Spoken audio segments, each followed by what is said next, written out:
बिस्मिल्लाहिर्रहमानिर्रहीम, अस्सलाम वालेकुम। मैं हुसैन इकबाल हूँ, मेरे साथ हैं इब्राहिम बासी साहब। इलेक्शन कमीशन कवर करते हैं, इस्लामाबाद हाई कोर्ट कवर करते हैं। एक तो इब्राहिम, पाकिस्तान तहरीक इंसाफ ने दोबारा से एहतजाज की कॉल दे दी है और जिस डेट पे दी है उस पर बात करेंगे कि पाकिस्तान तहरीक इंसाफ 15 अक्टूबर को एहतजाज की दोबारा डी चौक इस्लामाबाद पहुंचने की कॉल दी है। उसके साथ साथ इमरान खान साहब की दो बहनें जो ऑलरेडी गिरफ्तार हैं, तीसरी बहन जो नूरीन खानम है, उन्होंने आज एक इस्लामाबाद हाईकोर्ट में दरख्वास्त दी थी कि इमरान खान साहब से फौरी मुलाकात करने दी जाए। अब मामला कुछ यूं है कि जब से ये एहतजाज वाले मामला चले, उसके बाद दहशत गर्दी या थ्रेट्स को जो है वो बुनियाद बनाकर इमरान खान साहब से मुलाकात पर पाबंदी लगा दी गई है कि 19 तक तो कोई उनसे नहीं मिल सकता।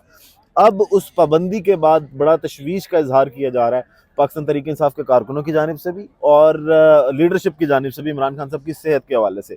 एक तो ये कि आज जो नरीन खानम की वो जो समाअत हुई इस्लामाबाद हाई कोर्ट के अंदर, जो दरख्वास्त पर जस्टिस आमिर फारूक साहब ने आज फिर इनकार कर दिया। क्या मामला था? बहुत बहुत शुक्रिया आपका हुसैन भाई। देखें, ये दरख्वास्त क्या थी, पाकिस्तान तहरीक इंसाफ ने गलती क्या की, ये बड़ा दिलचस्प है। मैं आपको अगर बताऊं, इस्लामाबाद हाई कोर्ट के अंदर नूरीन खानम साहिबा की तरफ से ये दरख्वास्त दायर की गई कि इस्लामाबाद इंतज़ामिया जो है, या फिर क्योंकि ये इमरान खान साहब जो है वो इस्लामाबाद की अदालतों के कैदी हैं, नूरीन खानम की इस्तदा ये थी कि इमरान खान से मुलाकात की इजाज़त दी जाए।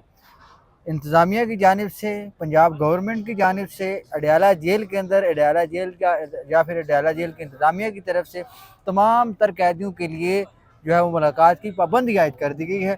लिहाजा उस फैसले को कलअदम करार देने की इस्तदा यहाँ पर नहीं की गई। ये भी इंपॉर्टेंट पॉइंट है, इसको हम बाद में डिस्कस करेंगे। पहली दरख्वास्त ये थी, या पहले ही हम जिसके ऊपर बात करेंगे वो ये थी कि हमें मुलाकात की इजाज़त दी जाए, जी, क्योंकि फैमिली मेम्बर से मिलना इंसानी हकूक़ हो, बुनियादी इंसानी हकूक़ उनकी जो है वो ज़रूरी है, इसलिए मिलने दिया जाए, वकला से मिलने दिया जाए और जो डॉक्टर्स हैं उनको मिलने दिया जाए, ताकि क्योंकि इमरान खान साहब की सेहत के हवाले से उनकी फैमिली को सीरियस जो है वो कंसर्न है। जी, इस मामले के ऊपर दरख्वास्त थी कि आमिर फारूक साहब ने इसके ऊपर सुना। दिन को सलमान अकरम राजा साहब जो है वो अदालत के सामने पेश हुए। उनकी तरफ से ये कहा गया कि आज ही आप जो है सुप्रिटेंडेंट अडयाला या मिनिस्ट्री ऑफ जो इंफॉर्मेशन है उनसे आप जो है वो मामलात उनको बुला लें, उनसे पूछें वो क्या क्या मामलात हैं, किस बुनियाद के ऊपर ये पाबंदी लगाई गई है। आज जिस वक्त 2 बजे 2:30 बजे दोबारा इस केस की समाअत हुई, सलमान अकरम राजा साहब ने पहले बड़ी कोशिश की कि ये मामला जल्द अज जल्द जो है वो जुमे से पहले ही हल हो जाए, ताकि इसको हम देख सकें, क्योंकि सलमान अकरम राजा साहब को कहीं ना कहीं लग रहा था जो भी फैसला आता है हम उसको टेकअप करते हुए जुमे के बाद या 3 बजे से पहले पहले दरख्वास्त दायर कर जी, सकते, वो हम उस मामले को लेकर आगे चलें। लेकिन मामला जो है 2-2:30 बजे जाके टेकअप हुआ। अब वहाँ पे एडिशनल अटार्नी जनरल साहब की तरफ से बताया गया, डिप्टी सुप्रिटेंडेंट जेल अडयाला वहाँ पे मौजूद थे, उनकी तरफ से ये बताया गया कि जो जेल के अंदर जो है थ्रेट्स हैं, शंघाई तावन तंजीम के जो कॉन्फ्रेंस हो रही है उस बुनियाद के ऊपर पाबंदी जो है वो लगाई गई है, लिहाजा मुलाकातें नहीं हो सकती। वहाँ पे चीफ साहब ने पूछा सिर्फ इमरान खान साहब के लिए आपने पाबंदी लगाई, उन्होंने कहा नहीं, ये इमरान खान साहब के लिए पाबंदी नहीं है, ये ओवरऑल हर कैदी के लिए है, ताकि थ्रेट्स हैं इस वजह से हम एहतियात करें, कोई नाखुशगवार वाक़या जो है वो सही, रोनमा ना हो सके। अब जो फैसला आया, फैसले के अंदर इमरान खान साहब की बहन की इस्तदा को मुस्तरद करते हुए केस की समाअत 17 अक्टूबर तक मुलतवी कर दी। सही। साथ में ये कहा कि पाबंदी ख़त्म होने के फ़ौरन बाद जो है मुलाकात करवाई जा सके। इंसाफ बुनियादी तौर पर नूरीन खान को और नूरीन खानम मतलब को 18 नहीं तक मिल पाबंदी है सकती, ना, तो 19 को उन्होंने कहा कि मिलवा दें। मिलवा दें। सही। अब ये मामला जो है ये डिले हो गया। अब गलती क्या की पाकिस्तान तहरीक इंसाफ की जानिब से, गलती ये थी कि जो नोटिफिकेशन था पाबंदी का वो सलमान अकरम राजा साहब के पास नहीं था, वो सही। नोटिफिकेशन ला के वो नहीं बता पाए। चीफ साहब ने पूछा कि आपने यहाँ पे चीफ कमिश्नर इस्लामाबाद को फरीक क्यों बनाया है, जिसके ऊपर उन्होंने कहा कि हमारे पास नोटिफिकेशन नहीं है, हमें नहीं पता कि किस शख्स ने पाबंदी लगाई है मुलाकातों के ऊपर, इस वजह से हमने चीफ कमिश्नर इस्लामाबाद को भी जो है पार्टी बनाया है। ये बड़ी गलती थी कि जो डॉक्यूमेंट जिस बुनियाद के ऊपर, जिस डॉक्यूमेंट को आप चैलेंज कर सकते थे इस्लामाबाद हाई कोर्ट के अंदर, लाहौर हाई कोर्ट के अंदर या लाहौर हाई कोर्ट के पिंडी बेंच के अंदर, लेकिन वो आपके पास डॉक्यूमेंट मौजूद नहीं था, उस डॉक्यूमेंट को आपने चैलेंज नहीं किया। अगर वो डॉक्यूमेंट चैलेंज होता, मुमकिन है कि उस डॉक्यूमेंट को सेटिसाइड करने के ग्राउंड्स आपके पास बहुत ज़्यादा हो सकते थे और आमिर फारूक साहब या इस्लामाबाद हाई कोर्ट उसको सेटिसाइड कर सकती थी या स्टे ऑर्डर दे सकती थी। लेकिन यहाँ पे वो ऑर्डर को नहीं लेके आ सके और जो ग्राउंड थे वो नहीं बनाया, उनको बना प्रॉपर ग्राउंड जो है वो नहीं दे जी, सके। ये सारा जो मामला था बुनियादी तौर पर जो एक इंसाफ फराहमी का जो तकाजा था वो पूरा नहीं किया गया। इमरान खान साहब से मुलाकात जो फौरी दरख्वास्त थी वो नहीं सुनेगी। बुनियादी तौर पर अगर आप आम फेम जो एक असूल है कि जो इंसाफ अगर करते हैं तो इंसाफ होता हुआ नज़र भी आना जी। चाहिए। जो चीज़ मांगी जाए अदालत से अगर वो इस शख्स को मिल जाए तो वही इंसाफ होता है। लेकिन आमिर फारूक लेकिन साहब से तो हमेशा ही पाकिस्तान तहरीक इंसाफ गिला करती है कि ये भी तहरीक बड़ा इंसाफ बिल्कुल इंसाफ देने में ये कभी भी जो है वो ये पूरे नहीं उतरे। बड़े सीरियस जो है कंसर्न है। देखें आपने जस्टिस काजी फाइज साहब के ऊपर एतराज़ किया, आप उसके उनके अदालत में पेश होना भी गवारा नहीं करते। आज जो है बलेव की नज़रसानी की अपील थी, ना अहमद खान साहब थे, ना जी। बैरिस्टर गौर साहब थे, ना सलमान अकरम राजा साहब थे, ना फिर न्याजुल्लाह न्याजी थे, ना कोई उनके इन सारे वकला के कोई जूनियर काउंसिल वहाँ पे मौजूद था। आपने तहरीरी तौर पर भी काजी साहब के ऊपर एतराज़ किया, उसके बाद आपने ज़बानी भी उनकी अदालत के अंदर उनके ऊपर एतराज़ किया। उस बुनियाद के ऊपर आप उनकी अदालत में पेश नहीं हो रहे।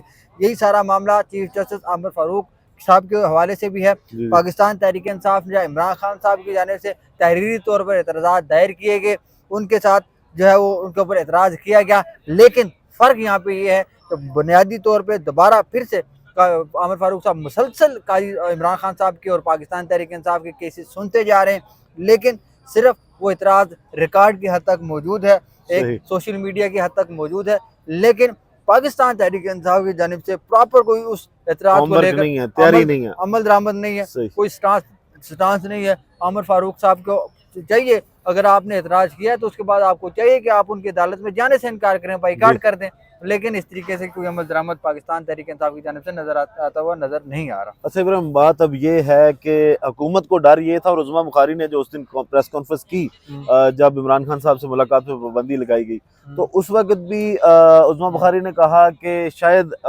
जो ताल्लुक है ना शंघाई ताउन तंजीम का वो इमरान खान से बराह रास्त है। इसका मतलब ये है हुकूमत को इस बात का डर था कि इमरान खान साहब दोबारा कोई एहतजाज की कॉल ना दे दे।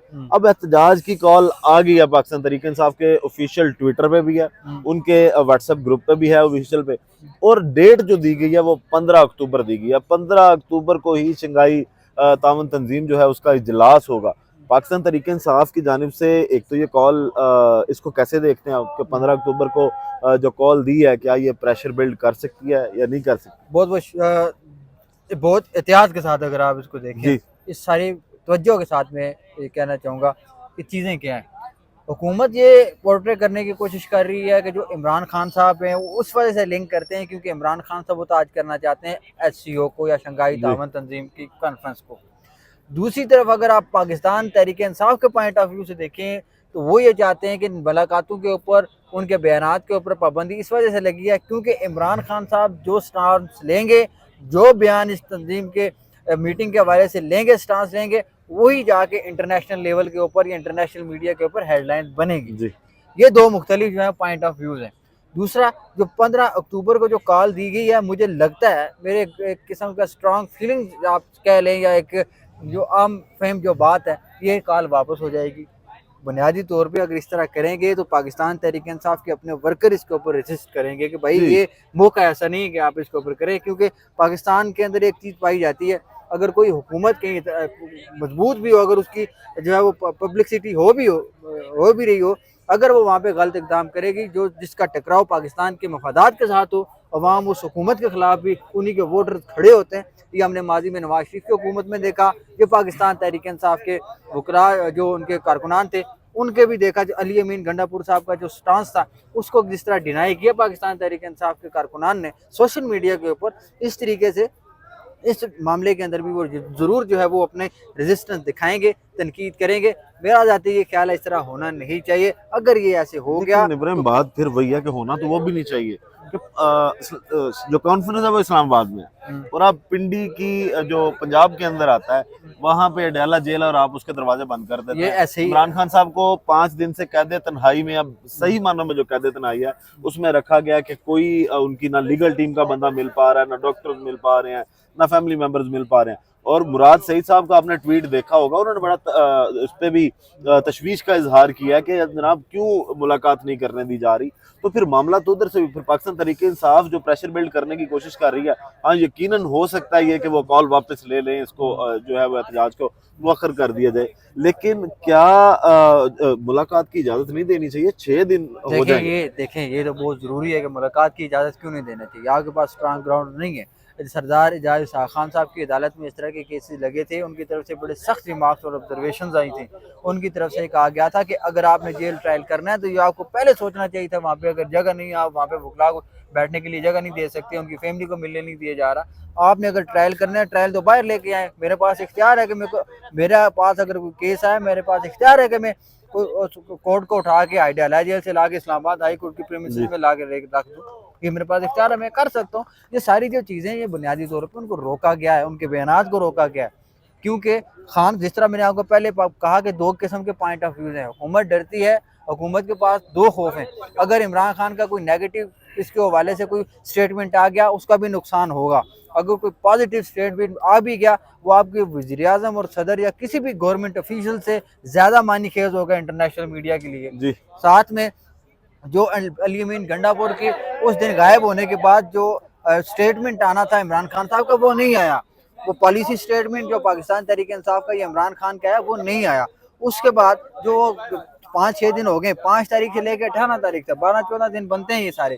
इस दौरान जो कुछ होगा, उसकी जो रेजिस्टेंस के तौर पर, उसके जवाब के तौर पर इमरान खान साहब जो रिएक्शन होगा, वो भी बड़ा देखने वाला होगा कि वो उसको किस तरह रिएक्शन करते हैं। अगर ये 14-15 दिन ये बन जाते हैं, इसी तरह ये रुक जाता है, 18 से पहले कोई नहीं मिल सकता, तो मुमकिन ये है कि गवर्नमेंट कोशिश करे कि मजीद इस मामले को आगे इसी तरह लेके जाया जा सके और इमरान खान साहब से मजीद जो मुलाकातें ना करवाई जा सके और इसी तरह ये मामला चलते रहें। अच्छा इब्राहिम, एक तो ये हो गई कि इमरान खान साहब से मुलाकातें, एहतजाज की कॉल, शायद पाकिस्तान तहरीक इंसाफ यही चाह रही है कि वो इंटरनेशनली भी अपना एहतजाज थोड़ा रिकॉर्ड करवाए और दिखाए लोगों को कि किस तरह पाकिस्तान के अंदर बुनियादी हकूक की खिलाफ वर्जी की जाती है। अब ये तो हो गए मामला एहतजाज के उसके।